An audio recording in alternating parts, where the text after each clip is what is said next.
Hamıya salam, bugün kursumuzun 5-ci videosu olan order block videosunda sizin qarşınızdayım. Texnik analiz öyrəndik, fon hesabları nədir bunu da öyrəndik, FVG-ni də öyrəndik, order flow-un ilk hissəsini bitirdik. Yəni order flow-a giriş hissəsini də bitirdik. İndi isə növbəti ICT-nin order blokudur. Order block işlətməyin əsasən iki növ var. Biri standart order block, biri isə işləmdə gedəndə alçaman dilimlərində işləmə girmək üçün istifadə olunan order bloklardır. Mən sizə bu gün ikisindən də məlumat verəcəm, amma mənim üçün və mənim biraz da daha çox işlətdiyim digər order blokdan sizə məlumat verəcəm. Siz deyə bilərsiniz ki, order blok bir dənə order blok olur. Adı order blokdursa bu bir dənə ola bilər, amma elə deyil.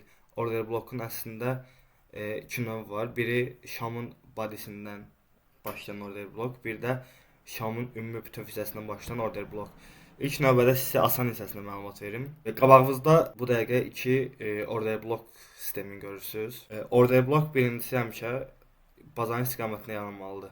Məsəl üçün yüksək zaman dilimində sol tərəfdə 4 saatlıq FVG varsa və bazarda yüksəlirsə, bu deməli üzü 4 saatlıq FVG-yə baxan order bloklar lazımdır. Yəni bizə yüksəliş istiqamətində. Necə ki bu, soldakı kimi. Order blok necə çəkilir? Order blokun çəkməsinin ən sadə üsulu budur. Bu standart yüksəliş order blokudur. Bu isə düşüş order blokudur. Bunu belə çəkim. Order blokun qısaca yazılışı isə OB-dir. Yəni order blok bunda yazdım. Çünki mən qrupda çox vaxt OB yazanda çox adam sual verir. OB-nin açıqlaması yəni order blokdur. Yüksəliş dedik, düşüş dedik, amma bunları hansı situasiyada istifadə edəcəyik? Bu mən burada sizdən qabaq belə bir şey çəkmişdim. Deməli, bazar yüksəlişə doğru gedir. Burada bir hədəfimiz var. Bunu yazıram hədəf. Hədəf yüksək zaman dilimi. High time frame yazıram. Özünüz anlayarsınız. Bu high time frame də hədəfimizdir bizim. Bunda olsun bizim düşüş order blokumuz olduğuna görə aşağıda. Yəni hədəf bu da aşağıdakı hədəfdir, amma bu yüksəkdəki hədəfdir, üst tərəf. Bu da aşağıdakı, çünki bu yüksəliş order blokudur. Sağdakı isə bu da düşüş order bloku. Bunu da biz belə çəkirik. Ən sadələrini çəkmişdim buradan sizə. Burada təxminən olaraq belə olur. Yəni qrafik istifadə ediləndə belə olur. Belə bir şey. Bu belə olur. Order blok yazdım bura. Bunu da qaldırım yuxarı. Belə. Order blok sistemi budur. Çalışmalısınız ki, birinci nömrədə order blok hədəf istiqamətində olmalıdır. Məsəl üçün Nasdaq qalxanda və sol tərəfdə New York'un high varsa, sən alt zaman dilimində 5 dəqiqəlikdə durub order blok tamamlamışsan düşməyə əvəzində. Yəni sell order blok axtarmağın mənasızdır. Order bloklar əsasən alt zaman dilimlərində baxsanız biraz daha yaxşı olmaz, çünki order blok əsasən 1 saatlıqdan sonra effektivli işləməyə başlayır. Yəni böyük order bloklar tapanda 1 saat, 4 saat günlük. Yəni bu o deməkdir ki, qiymət böyük bir ehtimalla, 90% ehtimalla order bloka gəlib təzədən istiqamətinə gedəcək. Amma alt zaman dilimlərində 5 dəqiqəlik, 15 dəqiqəlik qrafiklərdə siz maksimum işləmə giriş yerlərində istifadə edə bilərsiniz order blokları. Yəni order blokla bazarın istiqamətini dəyişməyiniz mənasızdır. Burada bir order blok da ola bilər. FVG kimi çəksək, məsəl üçün burada belə bir sistem olacaq yenə. Fikir verirsinizsə, bu arada belə bir məlumat da verilmişsə, əgər istiqamətimiz bizim qalxışdırsa, biz düşüş şamını götürürük. Amma istiqamətimiz aşağıdırsa, biz yüksəliş şamını götürürük son şam kimi. Burada fikir verirsinizsə, istiqamətimiz yüksəkdir. Mən də qara şam idi, bunu qırmızı eləyimsə. İstiqamətimiz yüksəlişdir, bizim burada 2 dənə şamımız var. Yəni fikir verirsinizsə, düşüşü son bitirən şamı götürürük burada. Daha sonra yüksəliş şamı gəlir. Amma bu yüksəliş şamları belə deyim də, belə olmamalıdır heç vaxt. Belə olmamalıdır. Yəni balaca olmamalıdır. Yüksəliş şamı həmişə böyük olmalıdır. Çünki biz ağzımızda order blok deyiriksə, yəni orderlərin, yəni sifarişlərin yığılmış bloklar deyiriksə, bu mənasız şəkildə balacalar ola bilməz. Çünki order bloklar adından məlum olduğu kimi böyük həcmli bloklar sayılır. Həmçinin buradakı kimi. Buradakı kimi mən yazmışam, həm də buradakı kimi. Burada düşüş şamı əslində böyükdür. Durduq yerdə, məsələn, əlaqə siyerlərdə siz order bloklar axtarmamalısınız. Order bloklar həmişə swing yerlərdə olmalıdır. Məsəl üçün burada işarələmişik. Məsəl üçün burada. Məsəl üçün burada. Burada. Burada. Yəni hər dəfə qrafik dala çəkiləndə onsuz da ara yerlərdə sizə swing yerləri verir.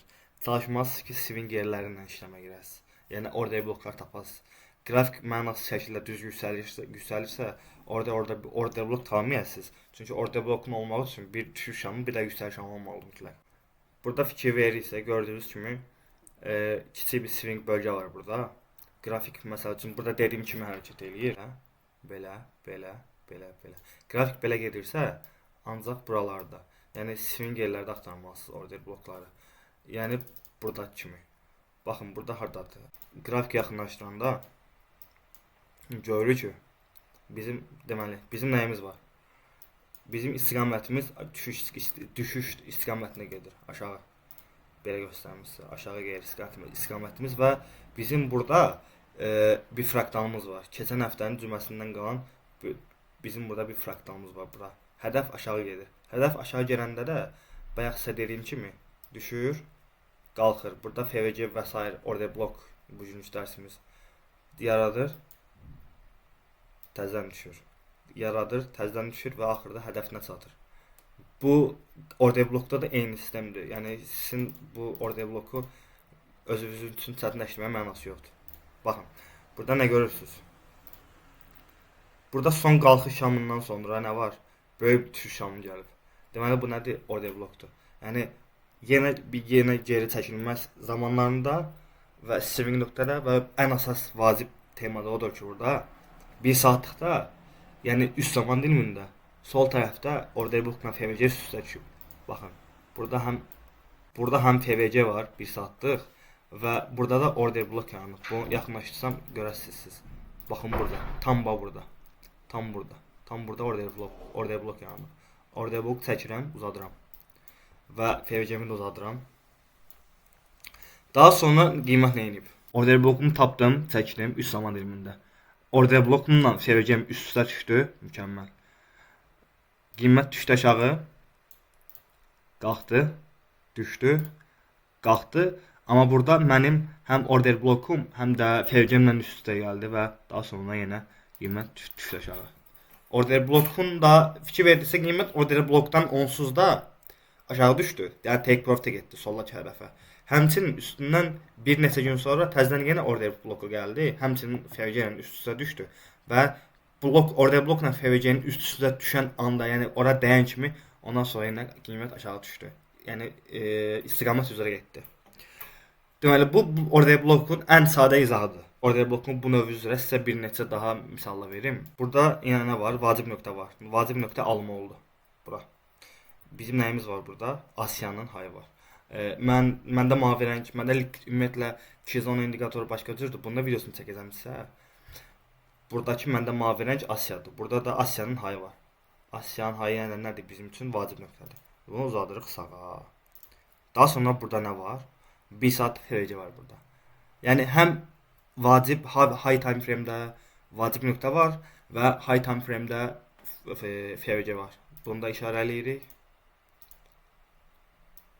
Yəni high time frame-də FVC və order blok üst-üstə düşəndə qiymət 99% o ikisinin üst-üstə düşməsindən dayana bilmir və qiymət başlayır FVC ilə order blokun əks istiqamətinə getməyə. Yəni burada qiymət yüksəlir, FVC ilə order bloku dəyib qayıdır. İndi isə order blokda deyirəm. Bu FVC-mizi tapdıq high time frame-də amma. Yüksək zaman dilimində mütləq bu lazımdır. Və bizim burada nəyimiz var? Hədəfimiz var idi. Hədəfimizi də aldı. Yüksək zaman dilimində hədəfimizi aldı qiymət və order blokla da FVC ilə də üst-üstə düşür. Daha sonra qiymətin bir hədəfi yoxdur da. Bundan sonra hara gedəcək? Bundan sonra bunun da bura getməsi çox inandırıcı deyil. Çünki qiymət eyni anda ora gedəməz. Dala çəkiləcək, bir fake verəcək, daha sonra hədəfinə gələcək. Bizim burada order blokumuz var gördüyünüz kimi. Mən sizə videonun başlarında çəkdiyim qrafik. Bir yüksəliş şamı, bir düşüş şamı. Düşüş şamı çox güclüdür. Bunun üçün nə edirik? Yenə bizim order blokumuzu çəkirik buradan. Şamın başlanğıcından sonuna çəkdik, sağa uzatdıq. Bu da bizim oldu order blokumuz. Gördüyünüz kimi burada order blokla FVC tam üst-üstə düşməsələr də, yəni demək olar yan-bəyandılar. Qiymət nə edir? Order blokdan sonra düşür aşağı. Daha sonra qayıdır order bloka. Order blokun içində biraz oyun alınır və özündə bu 4 saatlıq FVC-yə atır Bu yəni bu şamdır. Bu stopları partlatmaq üçün şamdır. Demək istədiyim budur ki, yəni altına qapanış gözləməlisiniz ki, altına qapanışdan sonra işləmə görəsiniz. Həmçinin burada altına qapanış verdi, orada bloka qayıtdı. Yüksək zaman dilimində high time frame-də 4 saatlıq FVC-də idi. Orada blok aldı və soldakı bizim likvidasiyamızı alandan sonra biz belə işlem aça bilərdik. Orada blokun altına qapanış elədi. Stopu hara qoyuruq? Stopu burada gəl işlem açdıqda stopu qoya bilərik. Bu 4 saatlıq FVC məsəl üçün başlanğıcında qoya bilərik. Və yaxud orada blokun bitiş hissəsinə qoya bilərik. Qoyaq biz bu dəfə 4 saatlıq FVC-nin başlanğıcına və burada fraktalımızın ucuna. Biz işləmləri neçə aralığından gedirik? Minimum 2 aralığından. 2, 2.5, 3. Bu aralıqda gəzmək məncə idealdır. Nə 1.5-ə, 1.1-ə düşmək və yaxud nə 10 aralıq açmaq çox da mənası yoxdur. Uçub qaçmağın da mənası yoxdur. Buradan da 2 aralıq hara qoya bilərik take profitimizi. Take profitimizi qoya bilərik məsəl üçün bu fraktala. Bu hardasa eləyir 1.86 arar, bu da pis deyil. Qoya bilərik. Tam məsəl üçün 2 araya qoysaq, nəyini bura kimi onsuz da qiymət, onsuz da mən burada hədəf qoymuşdum take profit. Bu qızılın, bu Nasdaqın keçmiş qrafikidir. Mən bunu paylaşmışdım səhv eləmirəmsə, bu take profitini bura qoymuşdum. Və fikir verirsinizsə, tam bu nöqtəyə gəlib, daha sonra qalxıb. Burada əsas take profit yerinə mən dedim axı sizə, qiymət bir nöqtəyə gələndə həmişə birinci növbədə ora getmiş kimi göstərir. Ona çatanda, yaxınlaşanda isə heç vaxt getmir. Biraz dala çəkilir, fake verir, daha sonra gücünü toplayır, likvidasiyaları alır, bazardakı oyuncuların hamısını alır, ondan sonra hədəfinə gedir buradakı kimi.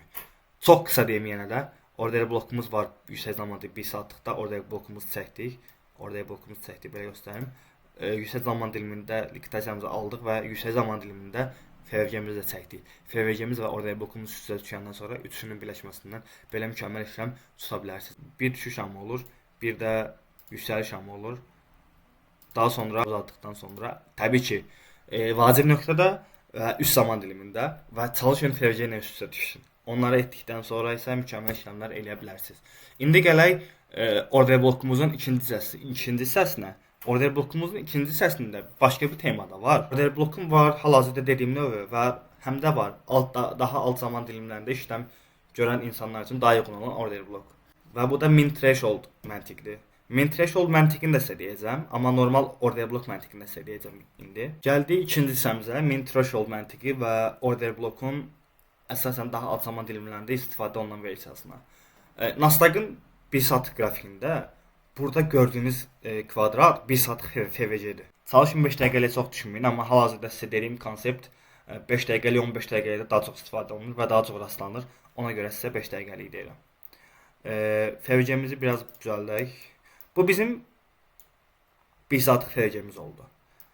Və istiqamətimiz də fikir verirsinizsə yüksəliş istiqamətinə gedir. Ancaq yüksəliş. Nasdaq ancaq qalxır.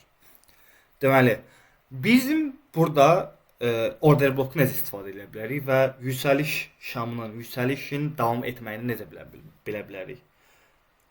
Qiymət bizə lazımdır 1 saatlıq FVC minimum, yəni yüksək zaman dilimində 1 saatlıq FVC-ni çəkdik. Bizə lazımdır bir ədəd likvid zonası. Əslində likvid zonası olmaya da bilər, təkcə 1 saatlıq FVC-ni özü də bəs eləyir. Amma zona olsa və o zonanın alımı daha yaxşı olar. 1 saatlıq FVC-yə gəlib və burada sol tərəfdən qalan bir likvidasiya səviyyəsi var. 1 saatlıqda FVC-də gəlib, qiymət 1 saatlıq FVC-yə gəlib və sol tərəfdəki fraktalımızı aldı. Görürsünüz burada. Aldıqdan sonra biz artıq düşünə bilərik ki, yəni saatlıq FVC-yə gəlib və altda fraktal aldıqdan sonra qiymət qalxma ehtimalı yüksəkdir. Amma bunu hardan dəqiq bilmək olar? Təbii ki, buradan dəqiq bilmək olar, order blokdan. Order blok həmçinin bunu belə də çəkə bilərsiniz. Amma bunun daha məntiqli bir teması var. Bu daha məntiqli teması odur ki, son düşüş şamının badisinə bir xətt uzatdıqdan sonra onun üzərində biz qapanış gözləyirik. Yenə eyni məntiqdir. Qapanış, FVC və uçuş. Bizim düşüş şamımızın üstündən xətt çəkdik, badisindən uzatdıq xəttimizi və ondan sonra gələn şam bizim xəttimizin üstünə qapanış elədi. Əla. Yüksəlişin xəbərçilərindən biri gəldi. Daha sonra burada nə edir? 5 dəqiqəlik FVC yanılır. Həm FVC, həm order blokun üstünə qapanış, likvidasiya alımı, 1 saatlıq FVC, İşləmə necə girə bilərik? İşləmə girə bilərik buradan da, buradan da. Ya biz buradan girək, daha nağd olsun. Stopu qoyuruq diktasiyanın səviyyəsinə. Ya take word-ı qoyaq bu tərəfə. Buradakı long fraktala. Tərtəmiz 2.28 aralıq işləmimiz oldu.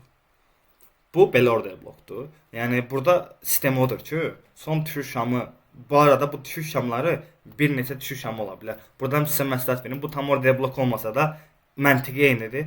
Məntiqini desəm anlayasınız özünüz. Menthreshold məntiqində. Deməli, düşüş şamlarımız var 2 dənə. Düşüş şamımızın yəni bizim düşüşümüzü başladan şamın badisindən xətt çəkib uzadırıq sağ tərəfə və üstünə qapanış gözləyirik.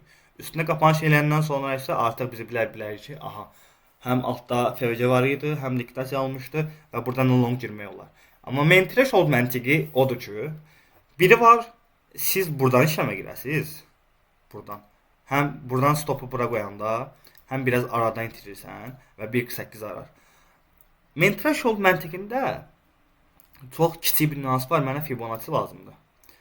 Fibonacci'nin ilk şamın badisindən son şamın badisini çəkirik. Bizə lazımdır 1 nöqtəsi, 0.5 nöqtəsi və 0 nöqtəsi. Görürsünüz ki, burada 1 nöqtəsi var, 0.5 var və 0 var. Main threshold məntiqində biz çalışmalıyıq ki, həmişə böyük ehtimallarda, yəni 0.5-dən işləmə girək. Düzdür, burada qiymət daha sonra 0.5-ə gəlməmiş qalxıb, yəni burada promoya qalxıb. Biz amma qrafikdə və gələcək işləmlərimizdə də görəcəyimiz kimi bazarın həmişə məsəl üçün 0.5 qiyməti buradsa, qiymət aşağı düşsün, 0.5-ə gəlsin, daha sonra qalxsın. Yəni həm 0.5-i keçəndən sonra burada işləmə girməyin, çünki aradan uzarsınız. Elə 0.5-in özündə də işləmə girsəz olar. Bunun da sizə bir neçə misalını verim, daha sonra videonu qutararıq yavaş-yavaş. Gəldik növbəti misalımıza. Nasdaqda yenə sol tərəfdə vacib bir səviyyə alımı olub. Dediyim kimi bizə lazımdır ancaq vacib səviyyə alımı olsun. FVC olsun, fraktal olsun, session high low, bizə ancaq belə şeylər lazımdır. Yüksək zaman dilimində, çünki yüksək zaman dilimində bunları biləndən sonra biz istiqamətimizi onlar üzrə götürürük və bazarın bizi aldatma ehtimalı az olur. Nəinki alt zaman dilimində. Deməli, yüksək zaman dilimizdə sol tərəfdə fraktal alımı oldu. Daha sonra nə etmək lazımdır? Dediyim kimi, order blok nə idi? Son düşüşü başladan son şamın badisindən. Və burada fikir versinizsə, bu şam ağ şamdır da, məndə yüksək şamıdır. Bu sayılmır. Bundan əvvəlkənin heç bir sayılmır.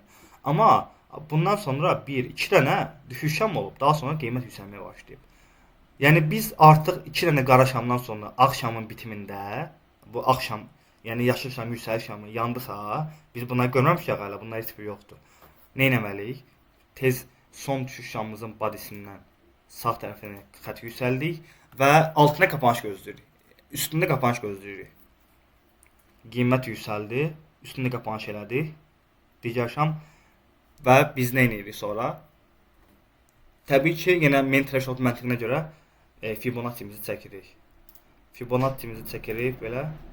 Burada fikir versək, Fibonacci-miz 0.5 nöqtəsinə tam gəlməsə də 0.5 nöqtəsinə gəlib. 0.5 nöqtəsinə gəlib və daha sonra qalxıb. Burada 0.5 nöqtəsindən eyni anda həmçinin burada FVC də var. Görsəz, FVC dəyib qalxıb. Mən sizə belə düzəldim. Fibonacci-nin main threshold məntiqini anladınız da, yəni çalışın order blokun başından sonuna Fibonacci çəkin və onun 0.5 nöqtəsindən işləmə girməyə çalışın. Altda da FVC-mizi yaratdı. FVC-mizi yaradandan sonra elə FVC-yə geri dönüşdə də işləmə girə bilərik. Burada da girə bilərik işləmə. Deyək burada girdik məsəl üçün. Stop loss-u qoyuruq yenə bu fraktalın ucuna. Çünki bunun altı boşdur. Bunun altına stop loss qoymağın mənası yoxdur. Qiymət onsuz da bura gəlsə, buradan aşağıda qapanış edir. Sonrasında aşağı sürüşəcək. İşləmimizin də araları həmişə kimi 2 aradan qoysaq, qoyaq məsəl üçün bura. Bu fraktala qoysaq 2.26 aralıq tərtəmiz order blok işləmə eləyir. Həm order blok, həm FVC, həm də fraktal alımını üçünü bir yerdə istifadə edəndən sonra həm win rate-imiz inanılmaz dərəcədə artacaq. Həm də özünüz işləmlərə girəndə daha rahat olasınız, həmçinin daha qorxmayasınız. Çünki həm take profit, həm stop loss, həm də işləmə girmə yerini məntiqlə eləmiş sayılasınız. Kanalıma abunə olmağı unutmayın. Gələcək videoda görüşərik. Hələlik.